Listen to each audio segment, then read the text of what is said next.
కర్కాటక రాశి వారికి అష్టమ స్థానంలో సంచరిస్తున్నటువంటి శని మూలకంగా కలిగే గోచార ఫలితాల గురించి విశ్లేషించి తెలుసుకుందాం. అంటే ఈ సంవత్సరము 17 జనవరి 2023 నుండి 29 మార్చి 2025 వరకు కుంభరాశిలో సంచరిస్తున్నాడు శనేశ్వరుడు. ఈ శని భగవానుడు కుంభరాశిలో సంచరించడము కర్కాటక రాశిలో జన్మించినటువంటి వారికి అష్టమ స్థానం అవుతుంది. అయితే ఈ కర్కాటక రాశిలో జన్మించినటువంటి వారికి అష్టమ స్థానంలో శనేశ్వరుడు, ఈ అష్టమ స్థానంలో ఉన్నటువంటి ఆ శని దశమ స్థానాన్ని చూస్తున్నాడు. అంటే వృత్తిపరంగా సమస్యలు తలెత్తేటువంటి అవకాశాలు ఉన్నాయి. దాని తర్వాత ధనస్థానాన్ని చూస్తున్నాడు, పంచమ స్థానాన్ని చూస్తున్నాడు. ఈ 4 స్థానాలకు సంబంధించినటువంటి విషయాలపై ఈ అష్టమ స్థానంలో సంచరిస్తున్నటువంటి శని యొక్క ప్రభావము చాలా ఉంటుంది. అయితే ముఖ్యంగా ఈ అష్టమ స్థానంలో సంచరిస్తున్నటువంటి సమయంలో సడన్గా మనకు ప్రాబ్లమ్స్ వచ్చే అవకాశాలు ఉంటాయి. అంటే ఏదైనా కూడా సడన్గానే వస్తుంది, మీరు ఊహించరు. ఖర్చులే కానివ్వండి, కొన్ని పనులు శుభ ఫలితాలు కూడాను జరుగుతాయి, అవిటిని కూడాను మీరు ఊహించరు. సడన్గా మీకు తెలియకుండా ముందుకు వచ్చేటువంటి అవకాశాలు ఉంటాయి. స్వక్షేత్రంలో సంచరిస్తున్నాడు గనక సడన్గా మీకు అనర్థం కంటే కూడాను కొన్ని మంచి పనులు కూడాను సడన్గా జరిగేటువంటి అవకాశాలు ఉన్నాయి. అయితే ముఖ్యంగా ఆకస్మికంగా జరగడంతో మనిషి ఇబ్బంది పడతాడు. మంచి పనులైనప్పటికీ, చెడు పనులైనప్పటికీ, చెడు ఫలితాలైనప్పటికీ సడన్గా జరిగితే వాటిని సంతృప్తిగా స్వీకరించలేడు. మనకు తెలిసి ఏదైనా కార్యం జరిగిందనుకోండి, దాని గురించి మనం ముందే ప్లాన్ వేసుకుంటాము. మంచి పని కానివ్వండి, ఏదైనా ఉన్నట్టయితే దాన్ని మనం జీవితంలో ఏ విధంగా ఉపయోగించుకోవాలి అనేటువంటి విషయం పైన మనస్సు నిలుపుతాడు. కనుక శని యొక్క ఈ సంచారము, ఈ ఫలితం ఏంటంటే మనిషిని సడన్గా ఒక కార్యం జరగడం మూలకంగా దాని ఫలితాన్ని ఎంజాయ్ చేయలేనటువంటి స్థితిని క్రియేట్ చేస్తాడు. దశమ స్థానాన్ని చూస్తున్నాడు, వీక్షిస్తున్నాడు తృతీయ దృష్టితో. తృతీయ దృష్టి చాలా బలీయమైనటువంటిది శనేశ్వరుడికి. అది దశమ స్థానం, అంటే వృత్తిని చూస్తున్నాడు. వృత్తిపరంగా మనకు ఆటంకాలను క్రియేట్ చేస్తాడు. ఉద్యోగస్తులకు, సంస్థలలో సహ ఉద్యోగులతో లేదా అధికారులతో, కస్టమర్స్తో, అందరితో కూడాను మనకు ఒక వైర స్వభావాన్ని క్రియేట్ చేస్తాడు. పనులు కాకపోవడము, లేదా మనము చేసినటువంటి పనులను ఆఫీసులో వేరే వాళ్ళు, పక్క వాళ్ళు క్లెయిమ్ చేసుకోవడం. అంటే పని మీరు చేస్తారు, దానికి సంబంధించినటువంటి ఫలితాలను పక్క వాళ్ళు అనుభవిస్తారు. ఇలాంటివి క్రియేట్ చేసే అవకాశాలు శనేశ్వరుడు తృతీయ దృష్టితో దశమాన్ని చూడడం మూలకంగా కలుగుతుంది. ఇక ప్రారంభించినటువంటి పనులలో బాగా ఆటంకాలు వస్తాయి. పారిశ్రామికవేత్తలకు మిషనరీల మూలకంగా ఇబ్బందులు, ఫ్రీక్వెంట్గా మిషనరీలు మనకు రిపేర్స్కు రావడం మూలకంగా ఆ వృత్తి లోపల ఇబ్బందులు కలిగేటువంటి అవకాశాలు ఉంటాయి. స్వయం వృత్తిలో ఉన్నటువంటి వారికి పనివారితో ఇబ్బందులు, పని ముందుకు జరగకపోవడము, మనము చేస్తున్నటువంటి పనిని గుర్తించకపోవడము, అన్యమనస్కంగా పనులు చేయడము, ఇలాంటి ఎన్నో విషయాలు, వృత్తికి సంబంధించినటువంటి విషయాలపైన ఈ శని ప్రభావం ఉంటుంది. ఇక ధనస్థానాన్పైన కూడాను ప్రభావం చూపిస్తాడు. రావాల్సినటువంటి డబ్బు రాకపోవడము, వచ్చినప్పటికీ అనేక విధములైనటువంటి పోట్లాటలు, మనస్పర్ధలు, కలహాలు, వీటన్నిటి తర్వాత మళ్ళీ మీ డబ్బు మీకు వచ్చే అవకాశాలు ఉంటాయి. అంత ఈజీగా మనీ రాదు ఈ అష్టమ స్థానంలో సంచరిస్తున్న సమయంలో. తర్వాత ఆదాయము ఇబ్బందికరంగా ఉంటుంది. స్థిరంగా ఉండకుండా హెచ్చు తగ్గులలో ఆదాయము ఉంటుంది. తద్వారా మీరు పనిని చేయలేరు. అంటే ఆదాయము మనకు స్థిరంగా ఉంటేనే మనం ఏదైనా ప్రణాళికను వేసుకొని పనులు చేసుకోవడానికి అవకాశం ఉంటుంది. అది శనేశ్వరుడి మూలకంగా ఆదాయం లోపల స్థిరత్వం లేకపోవడంతో మనకు పనులకు ఆటంకాలు కలిగే అవకాశం కూడాను బాగా కనబడుతుంది.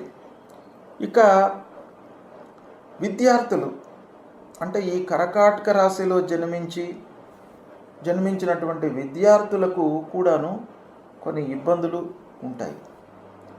ఎలాంటి ఇబ్బందులు ఉంటాయి విద్యార్థులకనంటే, వాళ్ళు విద్య లోపల మనస్సు నిలుపలేరు. అంటే ఆ శని ప్రభావం అలాంటిది. శని ప్రభావం మూలకంగా ఏమవుతుంది? అశ్రద్ధ మనను ఆవహిస్తుంది. అశ్రద్ధతో మీరు చదువు పైన శ్రద్ధ చూపలేరు. శ్రద్ధ చూపనట్టయితే మీరు అనుకున్నటువంటి ఫలితాలు రావు. కాబట్టి విద్యార్థులు ముఖ్యంగా ఈ సమయంలో చేయవలసినటువంటి పని ఏంటంటే, మీరు శ్రద్ధాభక్తితో చదువును చదువుకోండి. ఆ చదువు పైన మీరు 100% మనస్సు నిలపండి. అప్పుడే మీరు అనుకున్నటువంటి మార్కులను పొందగలుగుతారు. మంచి సంస్థలలో ప్రవేశాన్ని పొందగలుగుతారు. తర్వాత కొత్తగా పెళ్ళైనటువంటి వాళ్ళ లోపల కూడాను కొంత ఇబ్బందులు, అన్యోన్యత లోపించడము ఇలాంటివి కొంత కనబడుతుంది. కాబట్టి వాళ్ళు కూడాను ఓపికతో ఉండాలి. కొత్తగా పెళ్ళైనటువంటి వాళ్ళు, భార్యాభర్తలు అనవసరమైనటువంటి డీప్ డిస్కషన్లోకి వెళ్ళకుండా ఒక సుఖమయంగా అన్యోన్యతకు ప్రాధాన్యత ఇచ్చి ముందుకు వెళ్ళాలి. వాళ్ళపైన కూడాను ఇండైరెక్ట్గా ఈ అష్టమ శని ప్రభావాన్ని చూయిస్తాడు. తర్వాత మనిషికి బరువు బాధ్యతలు బాగా పెరుగుతాయి. బరువు బాధ్యతల మూలకంగా కొన్ని ముఖ్యమైనటువంటి విషయాలను మర్చిపోతాడు. మర్చిపోవడం మూలకంగా ఏమవుతుంది? మనం సమయం లోపల పనులను చేయలేము. ఇలా ఈ కంటక స్థానం లోపల అష్టమ స్థానంలో ఉన్నటువంటి శని మూలకంగా ఎన్నెన్నో మనకు ఇబ్బందులు కలిగేటువంటి అవకాశాలు ఉంటాయి. అయితే స్వక్షేత్రంలో సంచరిస్తున్నాడు గనక నేను చెప్పినవి ఈ దుష్ప్రభావము 100% ఉండకుండా కొంత తగ్గే అవకాశము ఉంటుంది.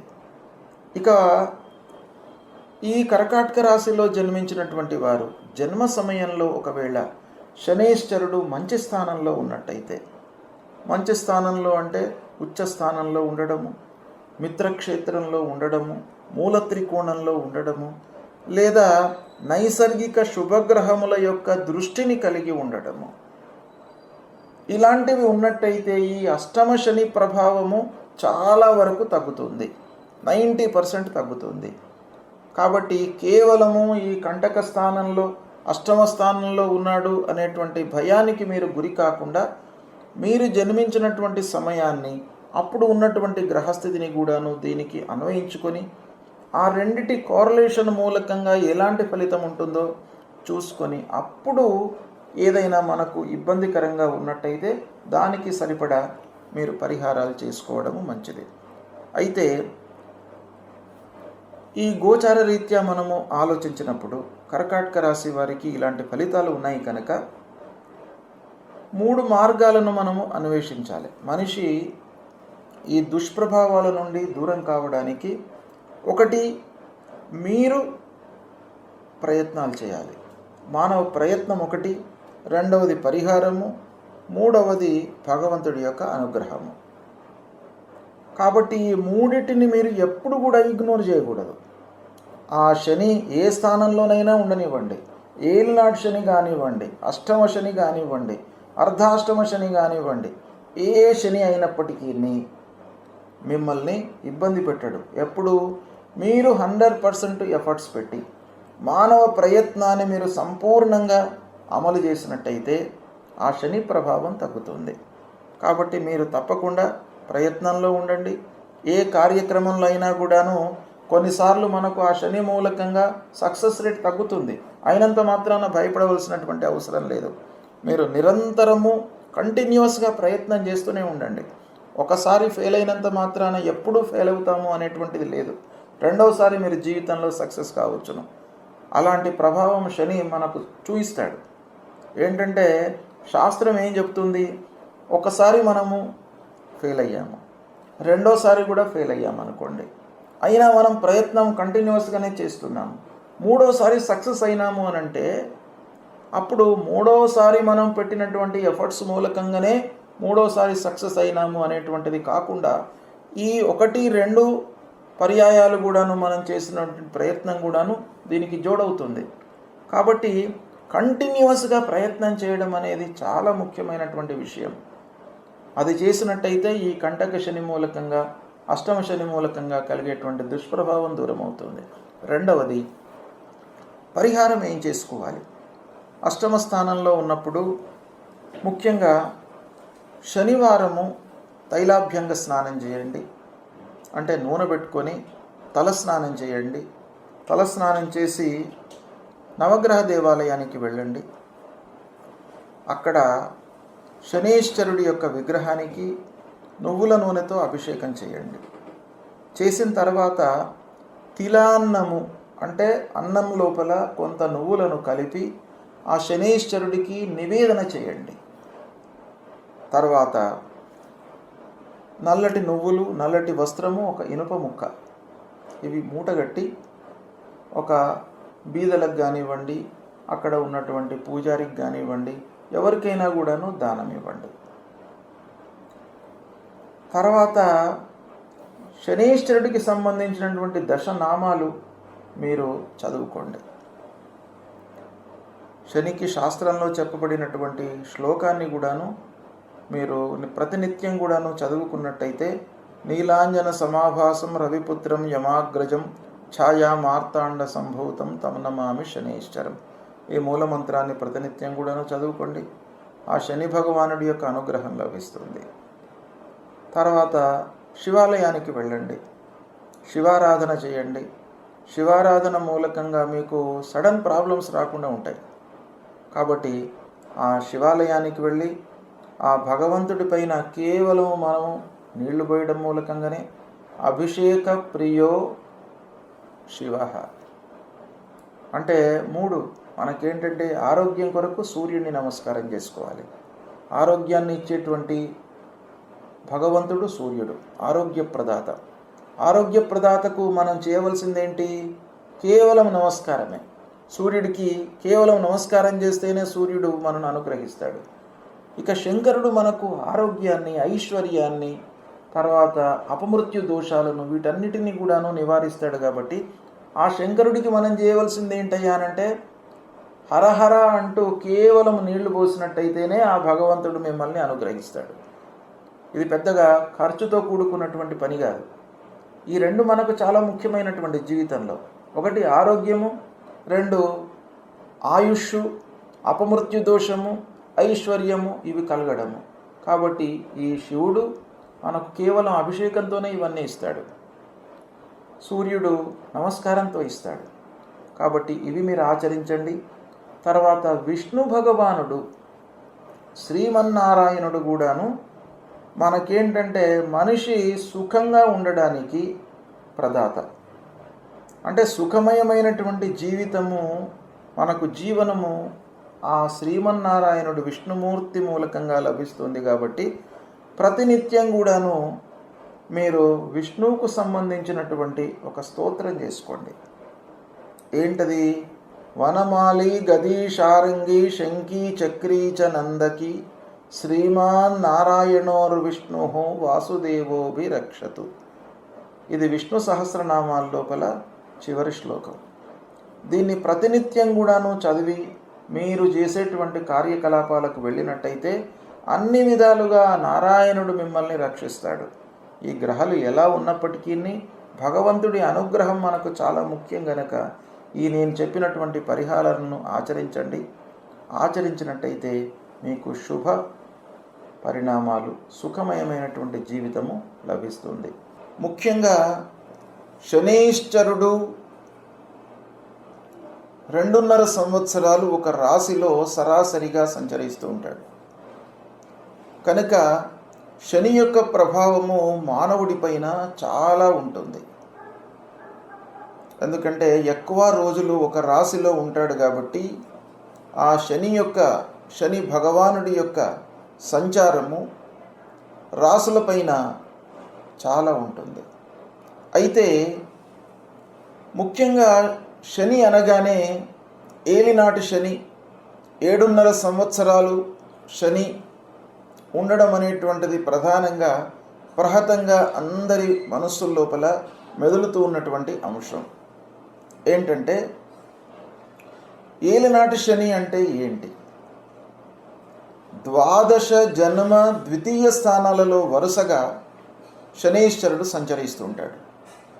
అంటే 12 స్థానంలో 2.5 సంవత్సరాలు, జన్మస్థానంలో 2.5 సంవత్సరాలు, ద్వితీయ స్థానంలో 2.5 సంవత్సరాలు సంచరిస్తుంటాడు.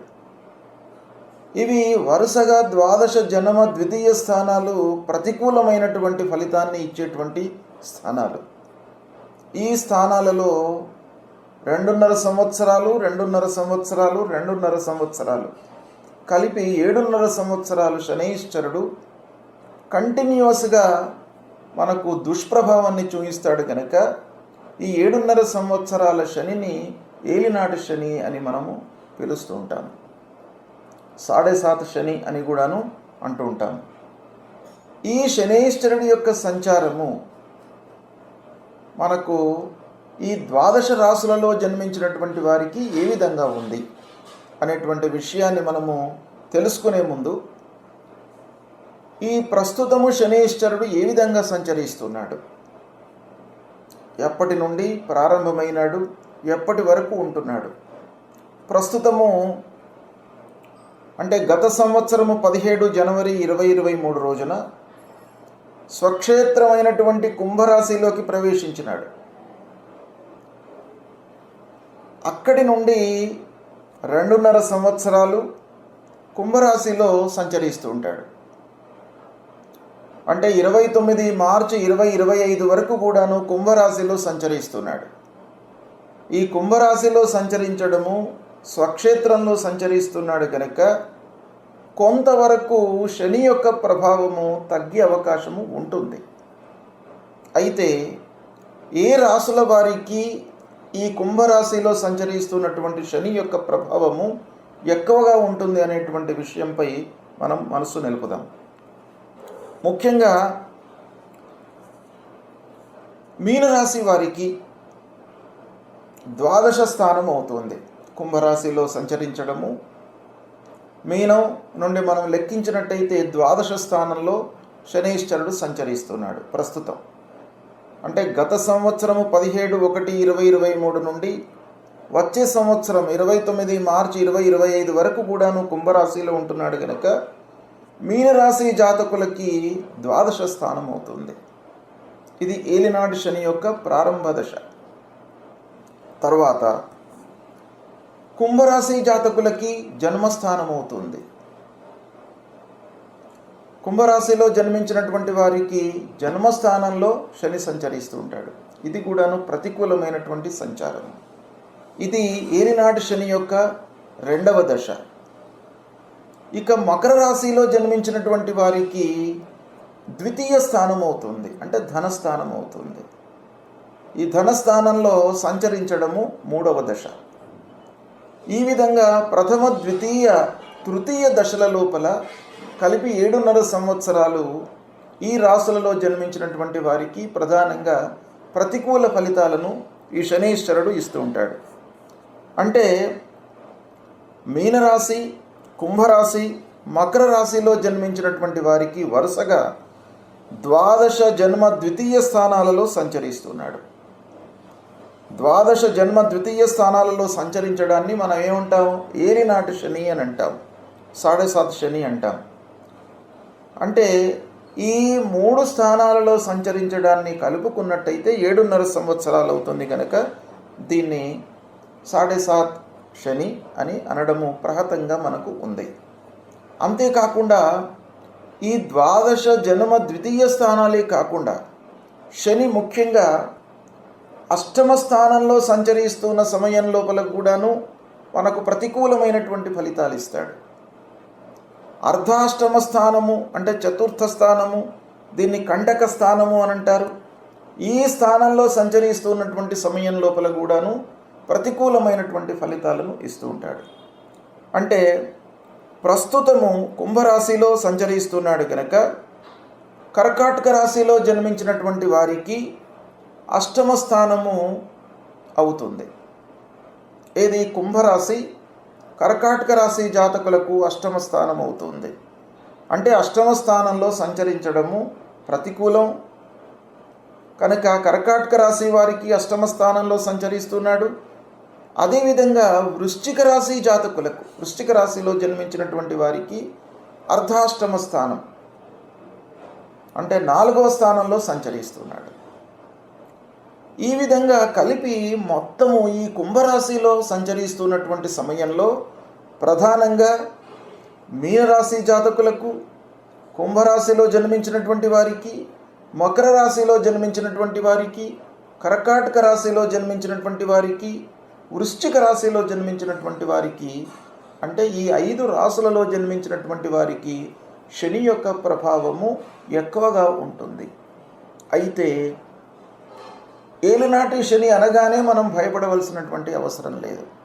ఇందులో ఎన్నో మనకు పరిహారాలు, తర్వాత జన్మ సమయాన్ని కూడాను, జన్మ చక్రాన్ని కూడాను మనము లెక్కలోకి తీసుకొని, ఆ జన్మ సమయంలో శని ఒకవేళ ఉచ్చ స్థానంలో ఉన్నట్టయితే, లేదా మిత్రస్థానంలో ఉన్నట్టయితే, లేదా శుభగ్రహాలతో కూడుకున్నట్టయితే, లేదా శుభగ్రహ వీక్షణ ఉన్నట్టయితే, ఈ శని యొక్క ప్రభావము, ఈ ఏలినాటి శని యొక్క ప్రభావము చాలా మట్టుకు తగ్గే అవకాశము ఉంటుంది.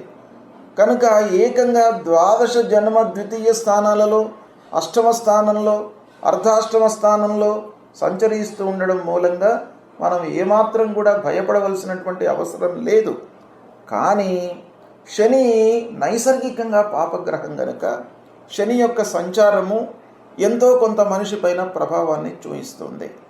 ఎక్కువ రోజులు ఉంటాడు. అంటే పాపి, నైసర్గిక పాపి ఎక్కువ రోజులు ఒక రాశిలో ఉన్నట్టయితే మనకు అనర్థము ఎక్కువగా చేసేటువంటి అవకాశాలు ఉంటాయి. కాబట్టి శని విషయంలో కొంత జాగ్రత్తలు తీసుకొని ఈ గోచార సంచారాన్ని జన్మచక్రానికి అన్వయించుకొని ఫలితాలను చూసుకున్నట్టయితే మనకు ఇంకా కూడాను సూక్ష్మంగా ఫలితము మనకు కలిగేటువంటి అవకాశం ఉంటుంది.